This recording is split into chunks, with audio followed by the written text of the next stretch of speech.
first flight of the orbiter Discovery, and the shuttle has cleared the tower. Hey guys, welcome to the 27th episode of Health or High Water. I'm your co-host Trip Parks with... What's going on, guys? Brett here. We're with a very special guest here, Dr. Dorninger. Hi, how's it going, my man? It's going well. Health or high water. Healing your mother, your father, your brother, your daughter. We got to get it going.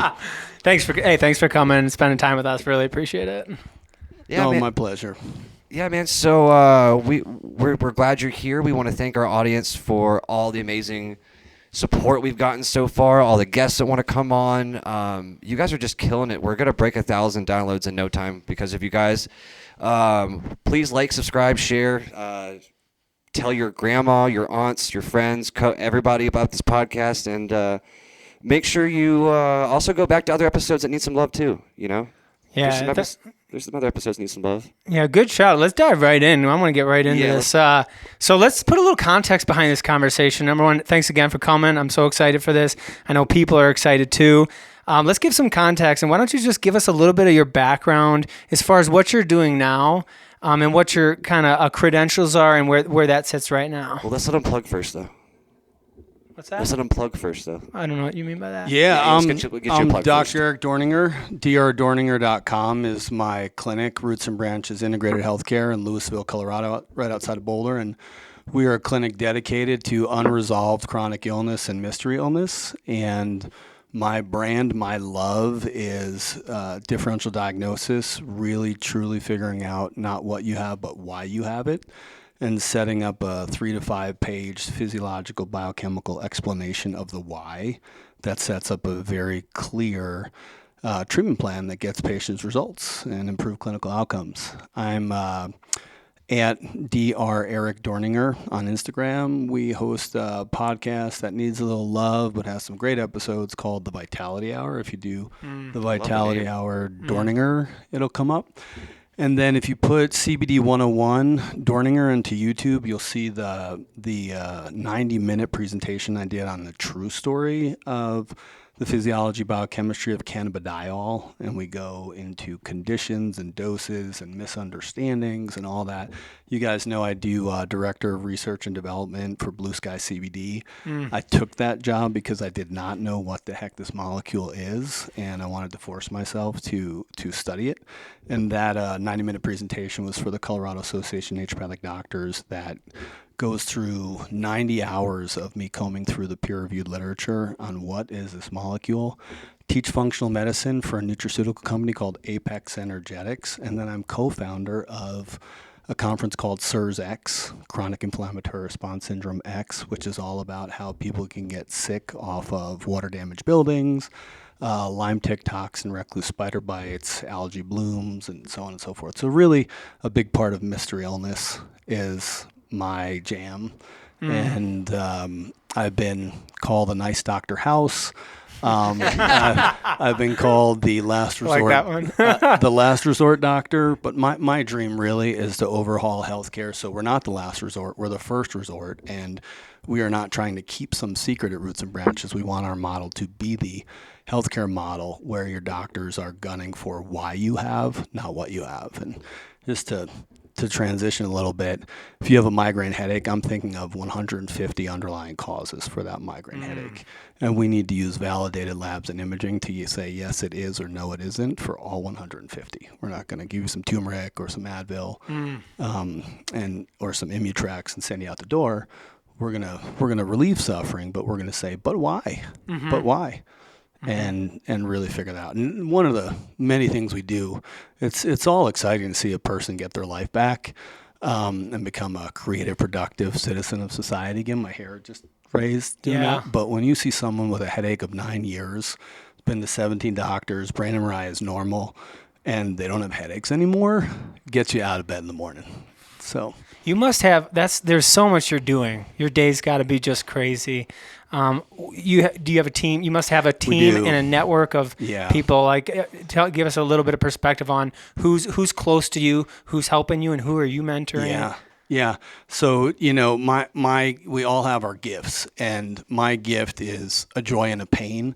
And it's, I'm a visionary. I see chemistry and physiology and the soul, body, mind, spirit 3-dimensionally. My wife is an executor. So she is very good at crossing stuff off sticky lists, managing stuff.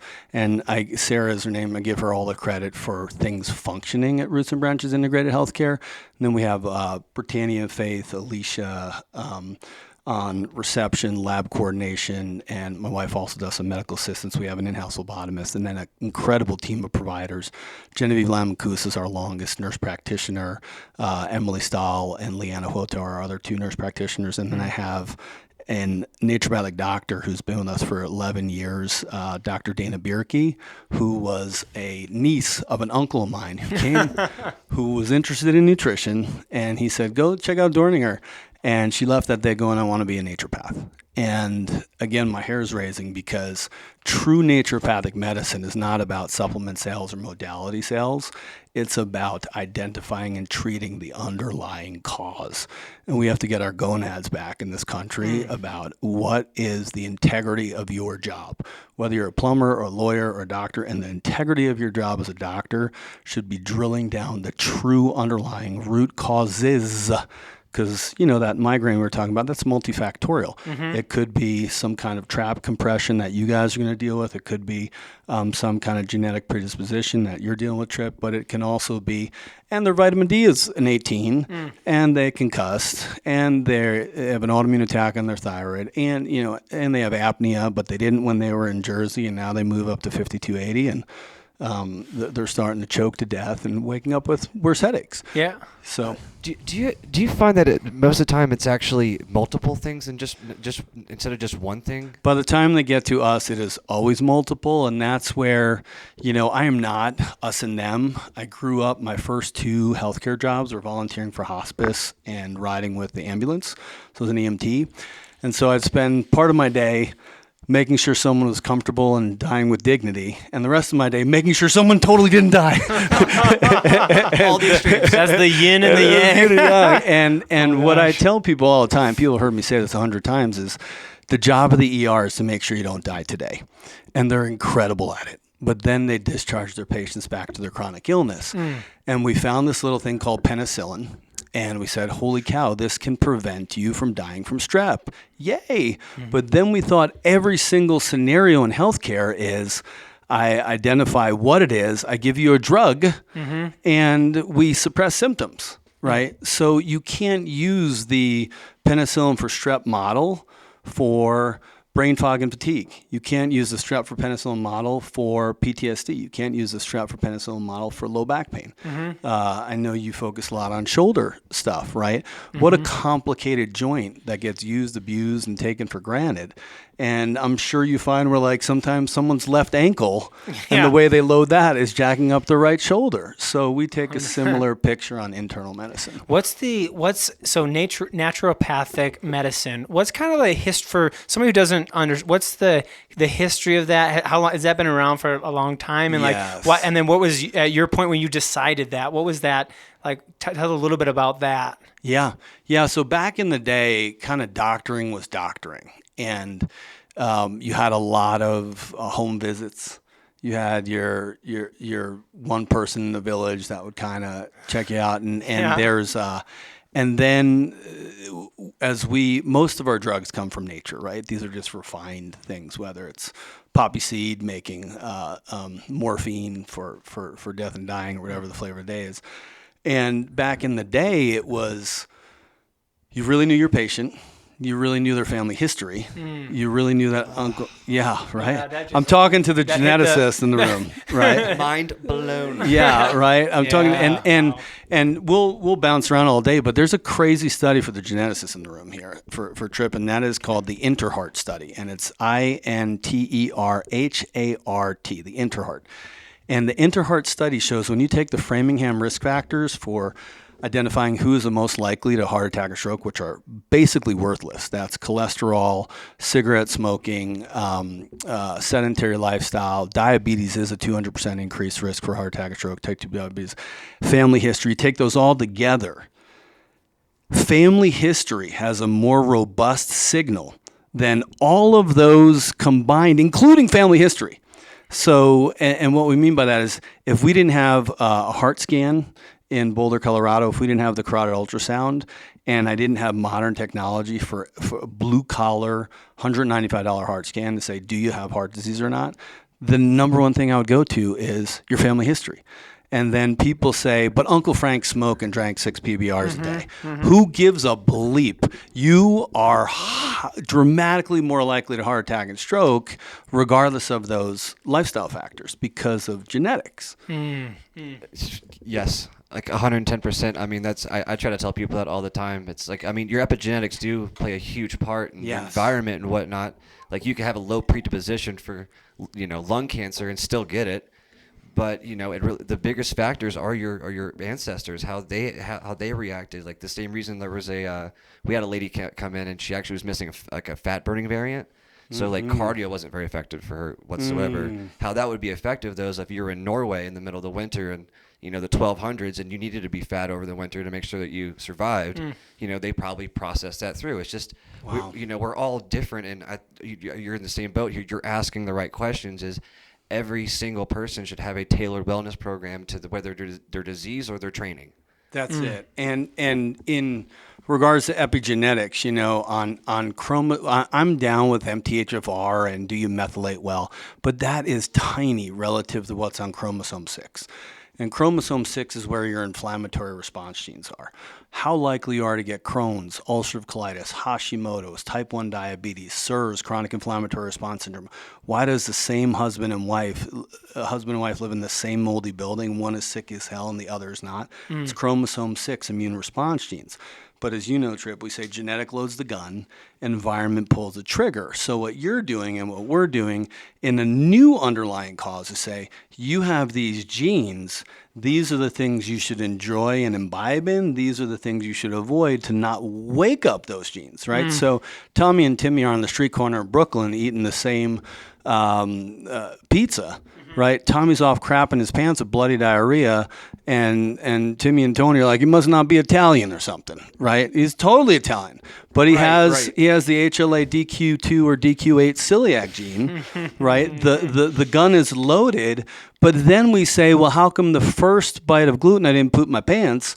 And the reason is it's multifactorial epigenetically as well. So now we know with something like celiac, you have to have exposure to gluten. It's a mandatory part of expression of that illness. But low vitamin D affects it, stress affects it, and then these often pop off after a cold or flu. So you could have the HLA DQ2, be low vitamin D, going through some stress, get COVID, and now you have celiac, right? It's that easy. It's that easy to develop a genetic. Something to wake it up. What happened with what got you into the mold thing? Wasn't there a story behind that? There is, but I'll just circle back around because you asked a super important question. Yeah. So I'm sitting here going through my own health crisis, and that's one of many. But I tell people I do mystery illness by divine mandate. It's like every time I think I'm going to feel better and live this, it's like, I've never felt this good. Clobber. And then as my mentor on preventing heart attack and stroke, Bill Blanchette, will say, when you're suffering through something, you'll be a better clinician, right? So you definitely learn something from your own experience, but it's even more fun when you conquer your own chronic illness moments, and then you can be a beacon of genuine hope for a methodology, an organized diagnostic flow that truly gets answers rather than pissing away time, money, and energy. Those are the three things chronically ill don't have enough of. They're running out of time, they're running out of energy, and they're running out of money to get real answers. And so I'm sitting here thinking maybe I'll go emergency medicine, and then I learned about naturopathic philosophy. And you can use naturopathic philosophy in the therapeutic order for anything in life. If you're bankrupt, you can use it to get out of bankruptcy. If you're chronically ill, you can use it to get out of chronically ill. And the therapeutic order, I'll rattle them off real quick, is step 1, identify and treat underlying causes. Identify and treat underlying causes. Why?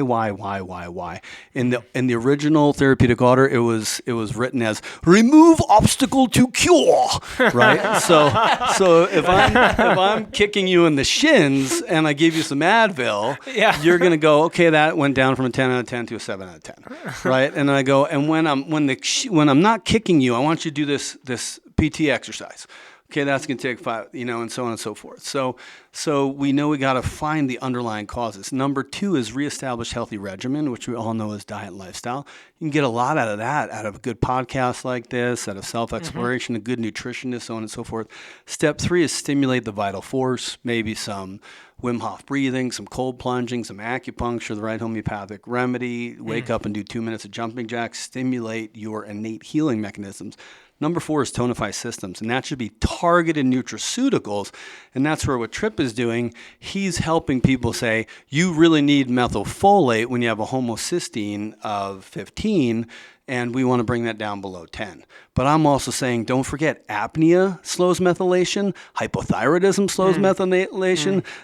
If you think you're in carnivore but you don't have adequate ketones, that's all going to slow your methylation. So it's genes and everything else it takes to make cellular energy. Step 5 is correct structural integrity. That's where you're the king of the hill on just, oh my gosh, you were telling us before the podcast how people go chin forward, roll shoulders. We were talking about foundation training and just, does someone know how to hip hinge? Yeah. Right? Yes. You go to CrossFit and you see that 22-year-old impressively frat boy idiot, but you're like loading another 90 pounds on, and your form sucks, and you're gonna have a blown out disc in 5 years, right? 100%. And you're like hip hinge. Just hip hinge. And then step 6 is drugs and surgery, which we're not anti-drugs and surgery.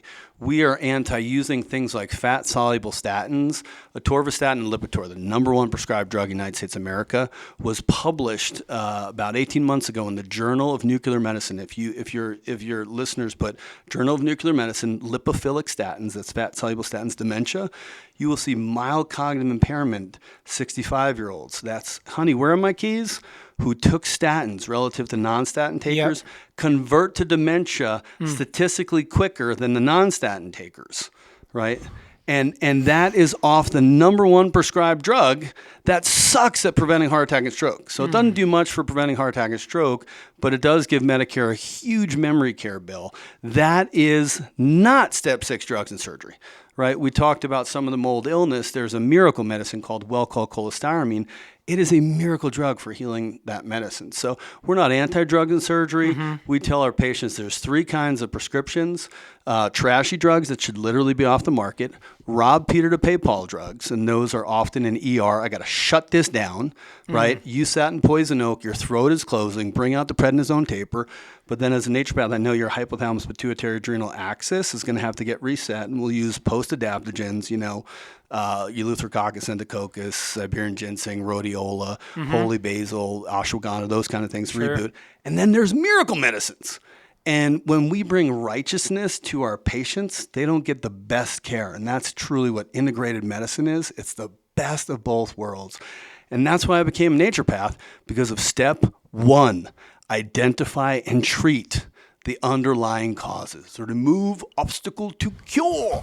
And I love that. And that's where naturopathy is losing their soul. You see so many naturopaths who are starting to do like boutique hangover IV clinics. And again, there's a place for your local drunk who party down with Yoker and Jamal till 3 a.m. and they got a big business meeting and they need a Myers cocktail. But like what we do is we dive deep and graduate the chronically ill. That's what we do. If I had enough time, I want to be a naturopath after that. Dude, Yeah, go ahead. Sorry, go for it, man. No, that guy. You hit so many nails on the head with that one, and there's so many directions we could take that, and there's so much, I think, wisdom that I know people. I'm definitely going to go back and look up a lot of things. You were kind of rapid fire on a lot of really, really important points on that. So there's so many different directions we can go with that one. You came from that. You decided to go that route. A lot of doctors didn't decide to go that route. And now the industry is split. Do you see a lot of people that are doing what you're doing now? Do you see other people in your field now that are catching wind of this? Obviously, what you're doing is making a big change. Do you see other people now, other doctors that are trying to get into this? And then where do you see this going? Do you have a full clinic of people now that you're seeing great results? Yeah. So our providers are $300 to $500 an hour in our clinic. And on a chronically ill case, you're going to need about 6 to 12 hours, depending on what's going on, to graduate somebody, right? And when you have 5 employees, a full-time phlebotomist, massive overhead, believe it or not, I make a middle-class income off of that, right? I'm not making as much as a primary care medical doctor. I'm not even getting close to what a specialist makes, right? And so like a nephrologist is going to make about $300K. A stinting doctor, the only time stints outcompete medical management, meaning even using trashy drugs like statins and some good drugs like Zeti is a decent drug, and so on and so forth. The only time stinting beats out traditional medical management for heart attack and stroke is if you're actively having a heart attack on your way to the hospital. That's when you get a stint, right? Everything else is called an elective stint, like I elect to get this, right?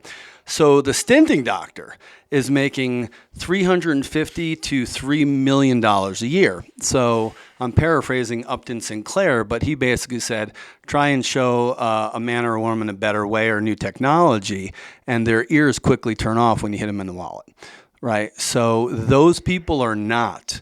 A lot of the primary care people are, and what I'm going to tell you is 3 things are killing medical doctors. Number 1 is 3 to 7 minutes with the patient. Their souls are shriveling up like Dumbledore in a Harry Potter movie because they went into this to help people, to get to know people, like that country doc we were talking about, and it's wham, bam, out the door, drug for symptom. Number 2 thing that's killing them is drug for symptom, and that's killing the naturopath too. When you move to a nutraceutical for symptom model, you lose your soul.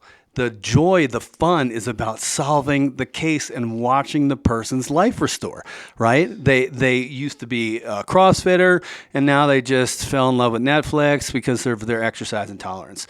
To hear that person is training to hike Kilimanjaro, and then they're going to get back to coaching lacrosse, oh, it's just the best. But the drug for symptom is killing them. And then the third thing is litigious. The number one in the data, the number one predictor of what a medical doctor does is what their peers are doing. So now you're in 8th grade on the footbridge saying, Tommy smokes cigarettes, I have to smoke cigarettes. So take all those and then take the fact that I could get sued as a medical doctor if I didn't recommend a statin for an LDL of 120, right? And you have beaten out medical curiosity. I no longer have the time. I'm not in a club that supports critical thinking and getting to know the patient and medical curiosity. And I am so time strangled that I just have to move you through like chattel, right? And that's a tragedy. So most medical doctors who come to, I'm going to have practice autonomy again, they're doing a boutique or a concierge type practice, right? And even then you see them go into, but how do I do this concierge practice to make as much money as I was when I was doing the weird 40 patient a day system? Yep. Right? So Wow, that's incredible. I kind of want to dive from there, kind of get into, give us a taste if somebody comes in with like a mystery illness. Let's say something like, I don't know, lupus, or let's say they're trying to figure out what's going on. Their immune system is wild. Give us a little bit of like, what's the process behind figuring out, how do I go about even, do I run a genetic test from here? Let's do lupus. Yeah. Right. So lupus is an umbrella. Loop means wolf bite. So like Professor Lupin and Harry Potter, back to that, right? You get a butterfly rash or a malar rash on the face, right, with some lupus.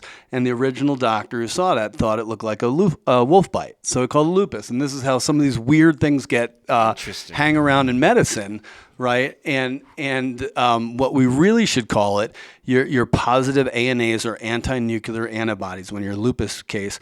And what we should say is this is your own immune system has seen your own connective tissue as foreign and dangerous. Your own immune system thinks your connective tissue looks like a virus or a bacteria, has put an antibody tag on it, calling in the rest of the immune system to kick the crap out of this cell. Anti-nuclear is the nucleus of the cell. So connective tissue is muscle, joint, skin, bone, hair, but it's also gastrointestinal webbing. It's also cardiovascular vessels, the sac around the heart. So lupus can drive pericarditis or inflammation of the sac around the heart. And the way we do this is people go, I got a diagnosis, I'm lupus. I'm like, that's not squat. That's not a diagnosis. Why you have? Okay, so your own immune system sees your own connective tissues as foreign dangerous. Why are you doing that? And that's an immune system disorder. So you have to go upstream and say, why are your T regulatory cells and your B regulatory cells, the regulators, the generals of the immune system, calling an antibody tag on that, right? That's a Central Intelligence Agency. Bad guy is right here, and then the Navy SEAL sees the tag, the antibody tag, and takes the shot, right? So there's, in an autoimmune case, there's two basic big picture things we do. So then we say, well, let's look at everything in your life that can drive inflammation and immune dysregulation and immune confusion.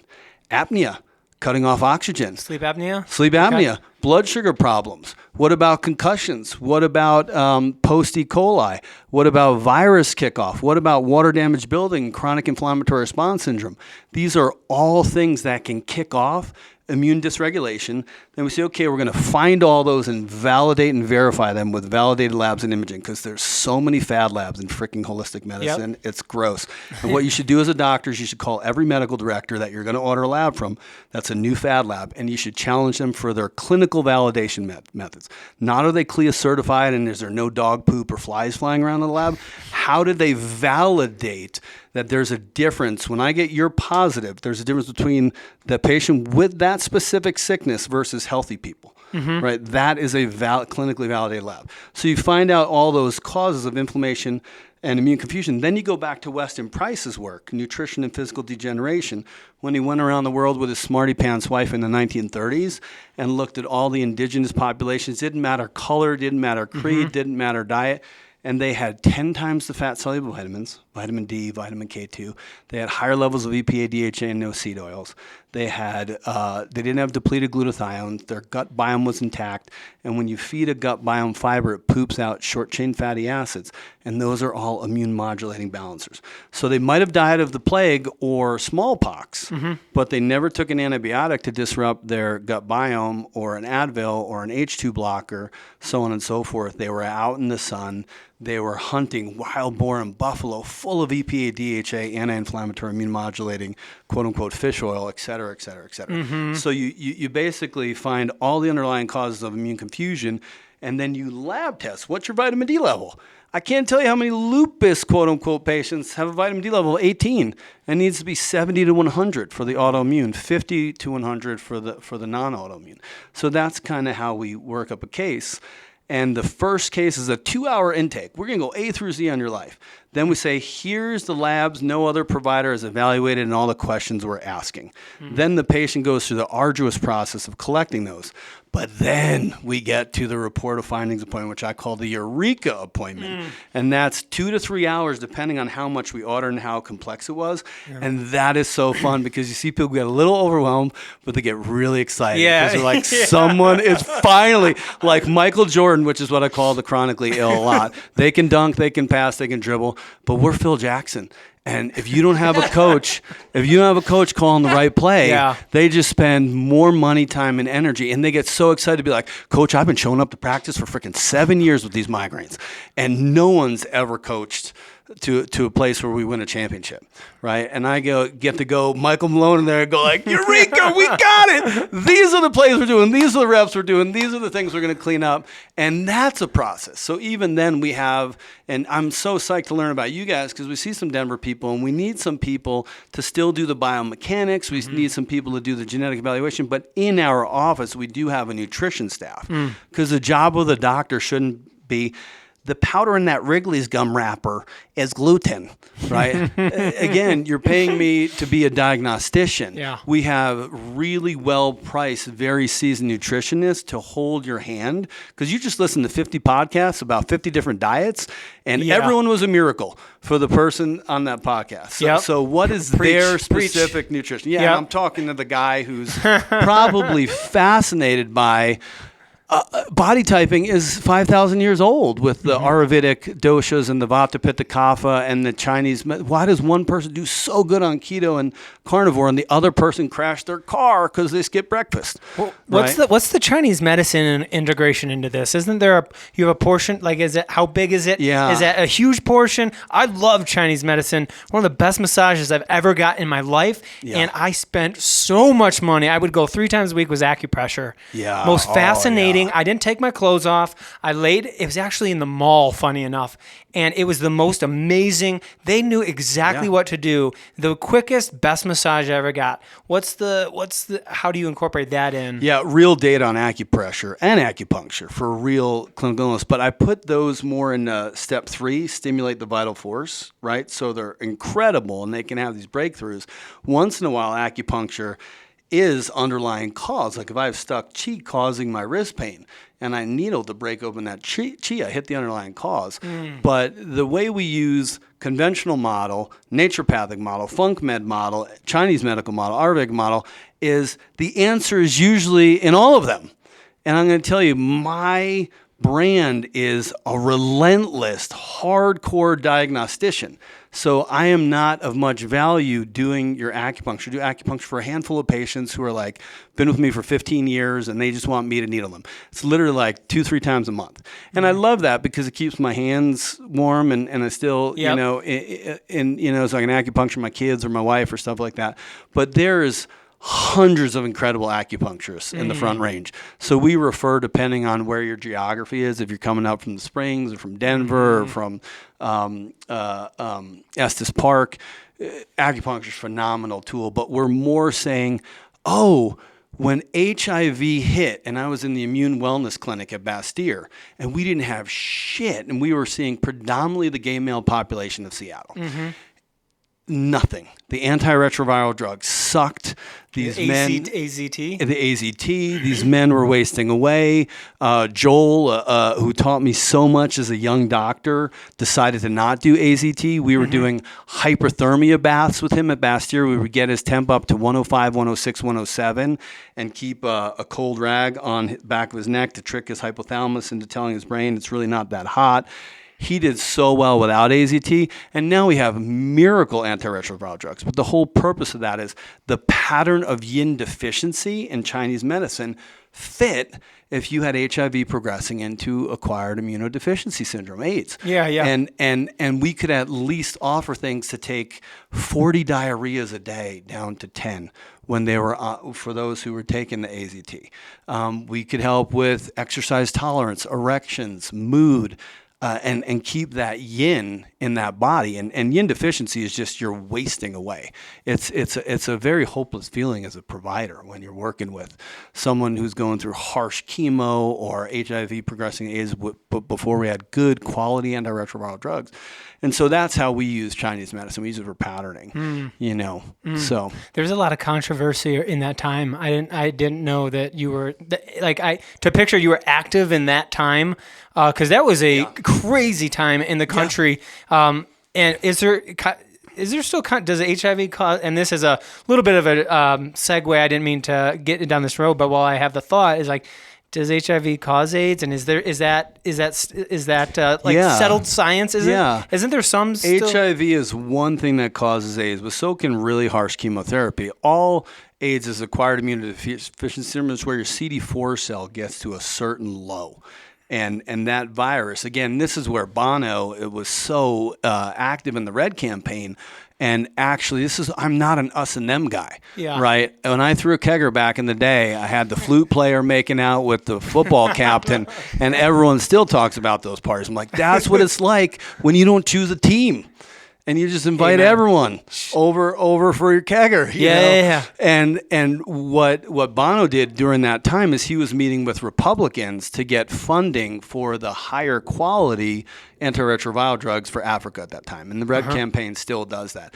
And basically, if you interrupt the replication of this virus, which is the antiretrovirals like the Paxlovid for COVID or the valcyclovir, acyclovir for the herpes family class of meds, they don't go to AIDS. They don't get to this white blood cell count that's so low that they could literally die from a herpes outbreak. If you haven't watched Tom Hanks in Philadelphia, which was representing predominantly the gay male population in America going through AIDS, they would die of flu in a second. They would die of a freaking herpes outbreak, something that should not take out a young person or a 40s person. Maybe a 90-year-old goes from influenza, right? And that's because the virus was shredding our major coordinator of the immune system, the CD4 cell. And that's what AIDS is. So you can get to AIDS if you took a harsh chemotherapy and you have 2 shreds of white blood cells left, right? Yeah. That's crazy. Go ahead, Trip. I'm sorry. I completely hijacked all the questions. Through phone, I just was like a loss. There's so much information there to digest, and now treating, and now what you're doing now. What's the next step for you? You got a lot going on. You got your hands in a lot of different. Yeah. You're doing a lot of different stuff during the day, mentoring, and so. What's something like a project now that you're do you have something that you're doing that you're working on now, or that like vision for the future? Yeah. I think that's and that's probably a good segue to how we connected through Carrie from Blue Sky CBD. But my first love and forever love will be patient care, and there's nothing better than that. Buzz, and I mean, I'm all down with a hot date night and some powder skiing and watching the Nuggets win. But when you have that eureka moment, where you figured out the true multifactorial per trips, genetics meets environment phenomenon, and you have real answers, not false hope, real hope for the chronically ill. Whew.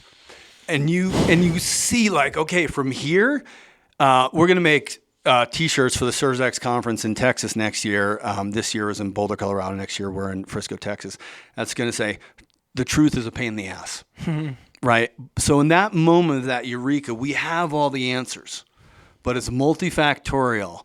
And we're going to take the patient on this treatment plan journey that is real work, but it's honest real work that produces profit, results, headaches go away, exercise tolerance comes back, brain fog clears, mood goes up, agitation goes away, so on and so forth. That is my first true love. My other true love is realizing I'm a spoiled brat who has fallen ass backwards into some of the most incredible healthcare mentorships ever. I went to Bastyr during the golden age. It was Tori Hudson, who's like the guru of women's health, was my gynecology teacher. I had Alan Gaby, who I was listening to a Science Friday on NPR, and there's this medical doctor, and it's like, there's no data on supplements. Alan Gaby, a medical doctor from Johns Hopkins, who after 6 months of residency said, you can basically do 90% of this diet and lifestyle nutraceuticals, bounced, right? And 10% judicious use of those miracle meds. He wrote a book, the textbook of nutritional medicine. It has 40,000 peer-reviewed reproducible studies on nutraceuticals and diet interventions. So to be, and then Dr. Richie Shoemaker, who discovered biotoxin illness, also known as SIRS, and where the water damaged buildings can get you sick, and Dr. Bill Blanchette in Boulder, Colorado, he brought the heart scanner to Boulder, Colorado, because all of his patients were heart attacking on statins. And he said, what I've learned from the AMA and the American Academy of Cardiology guidelines is bullshit. It's not working. He's a 4-year-old boy, and the emperor knows clothes. You're a butt-naked heart attack, Emperor. You do not wear beautiful statin robes of silk, right? This is nonsense. And we have the lowest rate of heart attack and stroke in Boulder County in the entire 50 states. And everyone blames it on the triathletes. And I'm going to tell you something about those triathletes. Interesting. They are riddled with calcified plaque, atherosclerosis, heart disease on that heart scanner, way more than we'd like to see. And that's because overtraining is inflammatory, Colorado. Overtraining is inflammatory. And a tooth abscess or untreated sleep apnea will take you out 10 times quicker than hot Cheetos and Diet Dr. Pepper. So this is where things like flossing are critical. So I have all these incredible mentors, and I feel truly called to train current doctors. If you're 84 years old and you're still in the game, come listen to what we're doing. Yeah. We have 4 providers in our clinic, which are near and dear to me. But then I travel all over the country for Apex Nutraceuticals to teach Tatis Karazian's functional medicine stuff, mastering the thyroid, functional blood chemistry, functional endocrinology. And that is so cool because I learn as much from them as they do from me. But I get to hear what's going on in Wisconsin with the integrated model. What's happened in the OC? Where are we at in New York with getting out of the oligarch and hyper-regulation and control by pharma and the conventional medical establishment, right? Because it's about coming together and making every decision from pharma to government to MD to ND for the benefit of the patient. It's about the frickin' patient. And if you do that, you'll have a very satisfying, fruitful life, and you lay in your deathbed and be like, that was freaking fun. I saw people restore. And then lastly, it's about taking on complex topics. So things like water damage building and SIRS and things like cannabidiol. I had no idea what CBD was. And I'll have Mrs. Smith come in the morning and say, my knee pain's gone. What you been doing? I've been rubbing this CBD balm on. How much? I don't know. My neighbor gives it to me. Oh, yeah, really? How much you doing? I don't know. He mixes his bathtub. Like bathtub gin? Like, wait, okay. And as a clinician and as a critical thinker, I'm always saying, what's the dosage? You can have the right medicine, wrong dosage, and not see something turn around. Right. And so I took that job, research and development for Blue Sky CBD, because one of the original owners would come in and bring cardiac biomarkers to my clinic, and I would just tear them a new one. I'd be like, yeah, that's a cool test. Doesn't replace a $195 heart scan. It's going to waste insurance money. It's going to waste Medicare money. They're still going to have heart attack and strokes. And when they were coming up with who can really get to the bottom of what is cannabidiol, Patrick said, let's ask Dr. D. I went to them, and just like any other nutraceutical, I said, are you third-party tested for purity and potency? Number one thing for nutraceuticals, right? And Tripp's giving me a clap there. Purity is there's not other crap in there. Potency is if you say you're 30 milligrams, you're allowed to be 10% over or 10% under nutraceutical. So you can be 27 to 33 milligrams, right?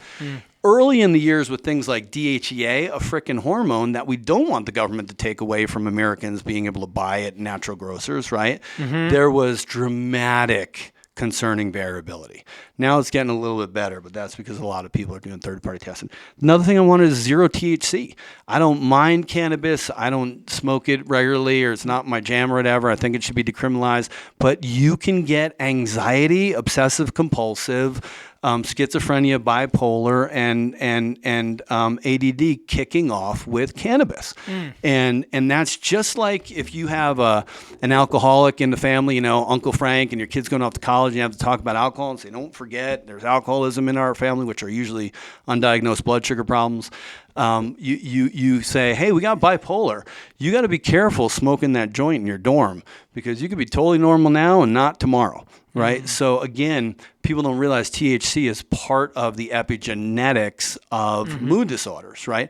And then the other person is like a total fire plug, the most calm, patient dad of 5 girls. And you're like, you might need to smoke a joint and go for a walkabout once in a while to expand a little bit. Right. And it's about, again, as a doctor, as a friend, as a coach, being able to say, you know what, dude, you always get a little weird on the weed, and your level of your level of paranoia. What people don't realize, which I learned from doing the cannabidiol research, is the antidote for being too high is cannabidiol.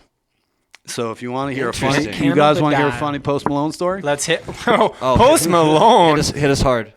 So one of I won't mention any names. They're in the Blue Sky family, and let's just say they took a gummy from their local Colorado store, right? And they just heard my 90-minute talk on cannabidiol, and they saw the slide where THC binds the CB1 receptor in your brain and makes you more expansive.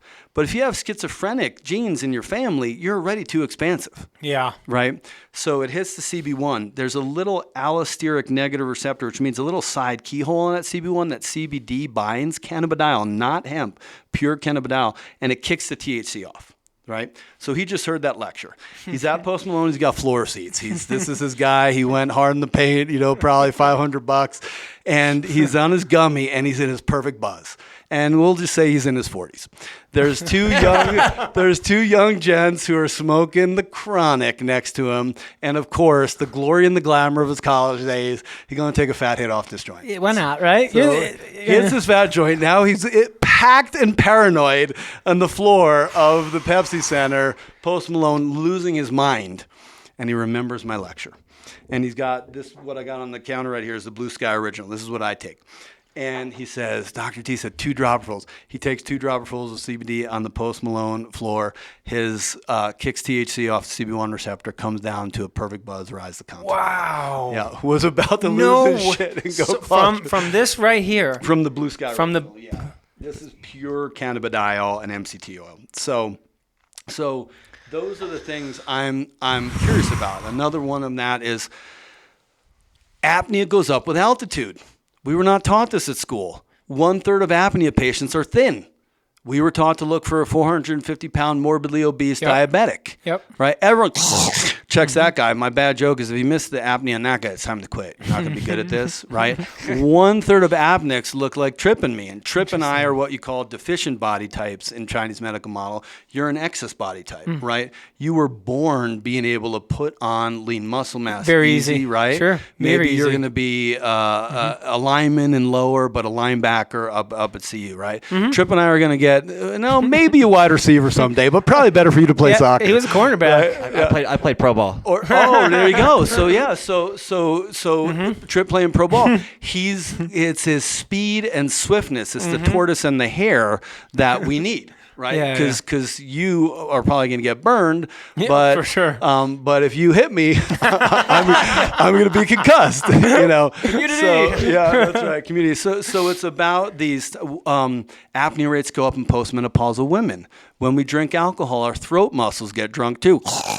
So these are the topics I want to take on. Yeah. And what happened to me and my family after the 2013 floods is we got our house had water intrusion, not like a traditional flood. It came in through some improper flashing on a chimney, and we got sick as heck. My wife and I wanted a divorce every day. Everyone hated each other. But my youngest, Ozzy, had headaches, mood lability, juvenile rheumatoid arthritis symptoms. Even though labs were negative, he was seronegative or lab negative, and headaches, tummy pain, headaches, mood lability. I went through all these shyster shenanigans, charlatans, and I found Dr. Richie Shoemaker, who discovered the biotoxin pathway. Now, I've been getting yelled at by Dr. Shoemaker for 10 years. He is not polite. He doesn't care about your feelings. He demands excellence, and he discovered the biotoxin pathway. So we did his exact version of dealing with our house and what's called the Shoemaker Protocol. 2 weeks into the Shoemaker Protocol, once our house was clean, my son's headaches, tummy pain, mood lability, juvenile rheumatoid arthritis symptoms, gone, freaking gone to the gone, right? And to this day, if he gets into a really bad water damaged building, he'll get headaches, mood lability. He's a sweet, fun guy. He's a statistician, and his game is hoops, and he'll tell you all about Jamal and yoga, this and then all of a sudden he's like, why don't we have a Tesla? I'm like, because the Toyota and the Nissan drive just fine, son. But he gets like weirdly agitated about random stuff from the neuroinflammation. So this is what I want to do with my days. Is I want to solve problems and I want to inspire, not shame if we have to, the healthcare system back to the integrity of not what you have, but why you have it. Well, that is honestly the kind of stuff we're going down too. That's why this conversation's been so incredible. I want to ask you one more question as we wrap up here. You bet. Let you get another plug in. But you're kind of fitting down the same path as preventative health, as it's coming up, and people are now, they need it more than ever, and they're more accepting to it now. It's been a long time coming. It was Western medicine and then poo-poo everything else, and we're trying to find a gauge in the middle, right? So where do you see your path in this and your specialty continuing to grow this preventative health model and do this upstream thinking, like, hey, let's figure out why the problem's happening and stop it instead of just solving the what? Yeah, that's a great question, and I think about it all the time because my brand is really diagnosing chronic unresolved mystery illness, right? And it's kind of like these people are, and that's why we do about $4,000 of out-of-pocket labs on a new patient. And that's, we can bill insurance and they cover things like LabCorp and brain MRI for neuroquant. But then you need to look at things like cryptopyluria, which is a genetic disorder where you can pee out B6, zinc, and manganese. B6 is a cofactor for dopamine, ambition and drive, feelings of self-worth, hopefulness. For serotonin, you need B6, enthusiasm. For GABA, feeling cool, calm, and collected, you need B6. For phenylethylamine, focus and attention, you need B6. Should I give you Ritalin for the phenylethylamine, Prozac for the serotonin, Wellbutrin for the dopamine, and little Xanny for the GABA? Or should we realize, holy cow, you pee out B6, you lack the cofactor to build these neurotransmitters, right? So we deal a lot with that. However, when I'm working particularly with like cardiovascular stuff, we'll often get like an abbreviated new patient who's like, my Uncle Frank had a freaking aneurysm at 55. I lost my dad at 62 to a heart attack. My mom saw you for her lupus, and she just wants me to have a visit with you on how to prevent. If you're 40 or older, you're going to get your first EBCT or 256 slice Siemens dual source CT heart scan. If you can just look up heart scan, right, or look back. Those are the best machines that can track plaque.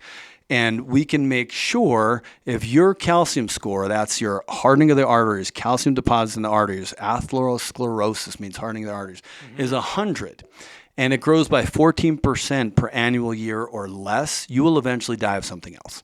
We have controlled your heart disease. You have less heart attack risk than some kid playing with LeBron's son at the CU rec center right now, right? You know, and no, I say that like we have to do better screenings on these tall, lanky kids because of Marfan's and connective tissue issues and so on and so forth. And that's what my model of prevention and where we bump into each other trip is like, okay, that person's on the Ehlers-Danlos syndrome, even though they're getting celebrated as a 6'11". Why is KD constantly pulling something and straining something? He makes crappy connective tissue. And then the question is, but why does he make crappy connective tissue? We just talked about cryptopyruria. Zinc and manganese are necessary to make collagen into a French braid with vitamin C and things like pigmented berries and flavonoids and so on and so forth. So I think about this all the time, and it kind of comes back to the serenity prayer. It's kind of like whether you're spiritual or not, it's like take control of what you can, let go of what you can't, and know the difference between the two. So a lot of what you guys do is some diagnosing, but also some empowering and teaching people like how to freaking hip hinge, how to look into your genetics, right? But then there's some things where people are 56 now with migraines of 18 years, and they kind of missed a lot of the preventative train. We still need a home for them. It's just a little bit more of a complicated, deeper dive home, right? So my version of gym class isn't PE.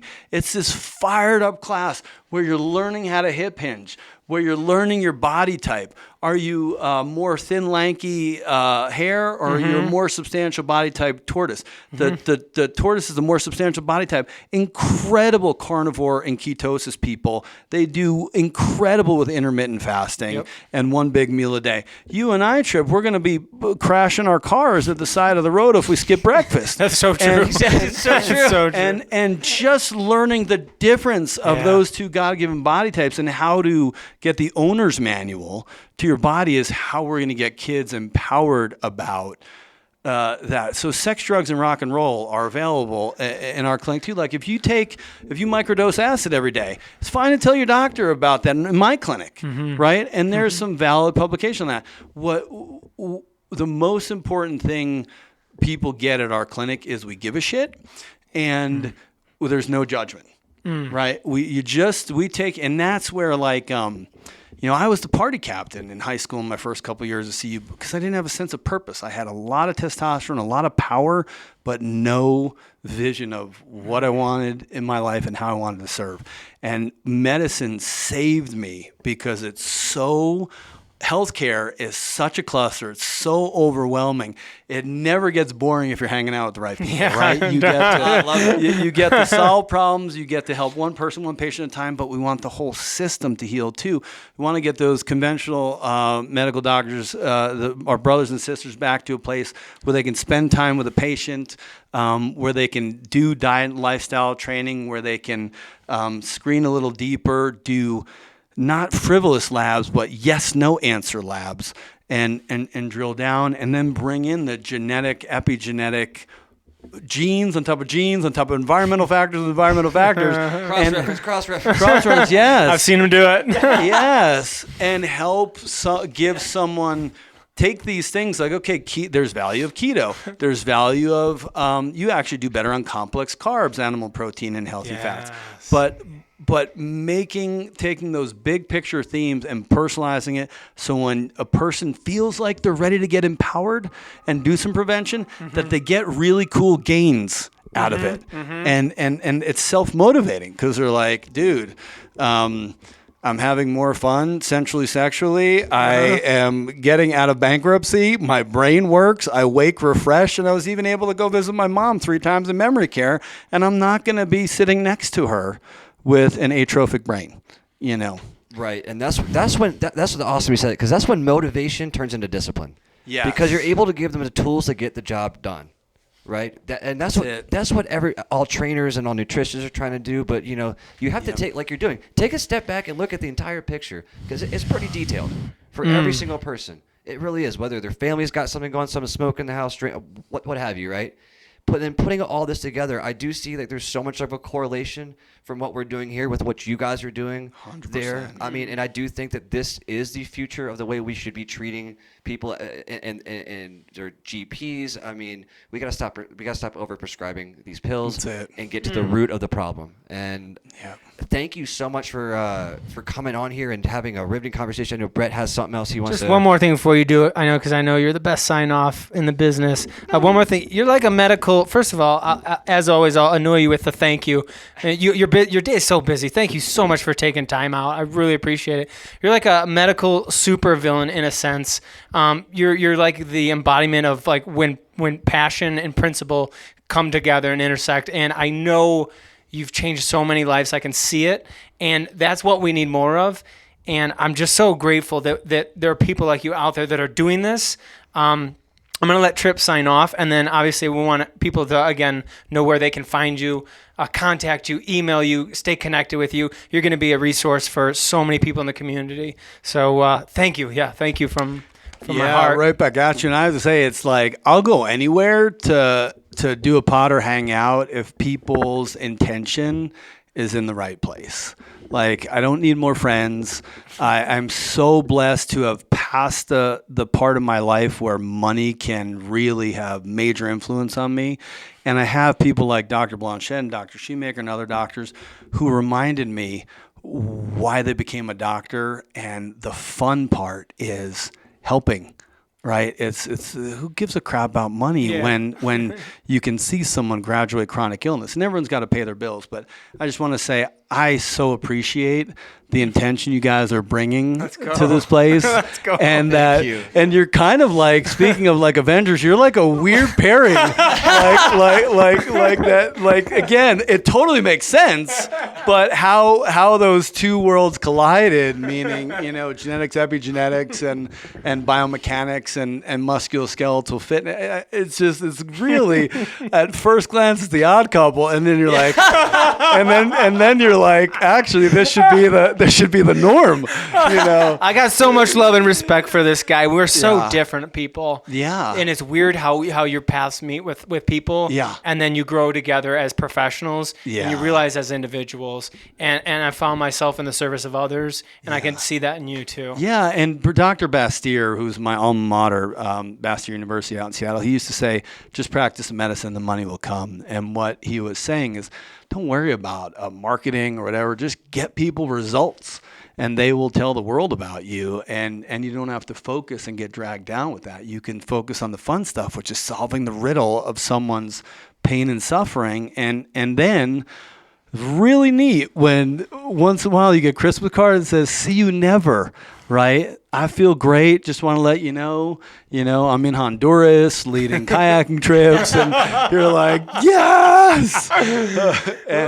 and I just want to say, I appreciate coming on. I'd be happy to be back. And I'm, drdorninger.com. That's where you access Roots and Branches integrated healthcare. Again, if you're suffering with chronic illness and not getting answers, that's what we do.